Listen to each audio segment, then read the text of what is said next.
madaxweynaha social media Daahir Calasow oo gabi ahaanba la wareegay gacan ku haynta YouTube-ka fanaanka lagu magacaabo Sharma Boy, waxaana sidoo kale uu sheegay in uu ka soo dhaxali doono channel ay ka mid yihiin kan Shiino Culay, Captain Ayub iyo sidoo kale channel badan iyo shakhsiyaad badan oo haatan olole ugu jira fanaanka lagu magacaabo Sharma Boy.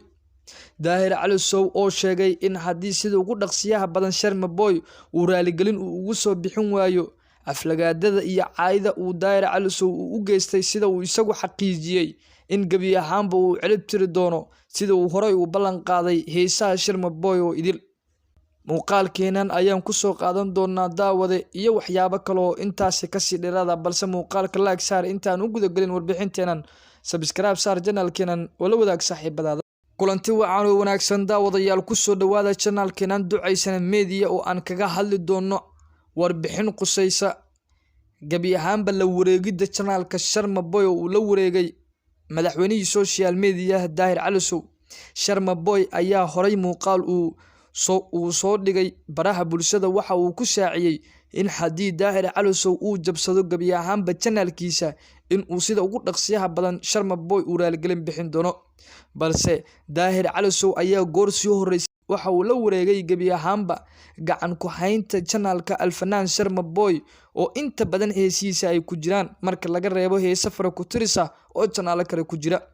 arrintan oo muddooyinkan dambaba social media si aad dadka ay u hadal hayaan ayaa waxa uu Daahir Calasow oo goor sii horeysay ka soo dhaxalay channelka Sharma Boy uu sheegay arrimo badan, isla mar ahaantana waxa uu caga jugleeyay ama uu sheegay in uu ka soo dhaxali doono channel kale oo uu ka mid yahay channelka Shiino Culay oo si aad ay haatan isku hayaan Daahir Calasow.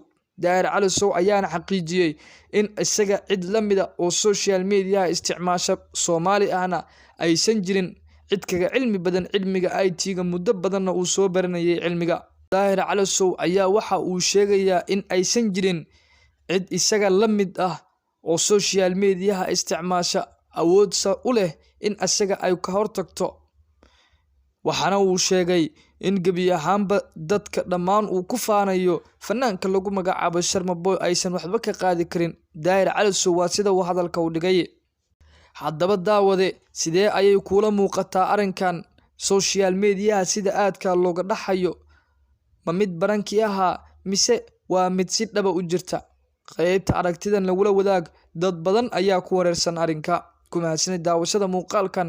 guud ahaan waa inaga inta barnaamijka koobnaa oo aan uga hadlaynay arrinta social media sida aadka looga dhaxayo ee ah xiisada ka dhex aloosan Sharma Boy iyo Daahir Calasow oo ka soo dhaxalay channelka Sharma Boy. nabadgelyo.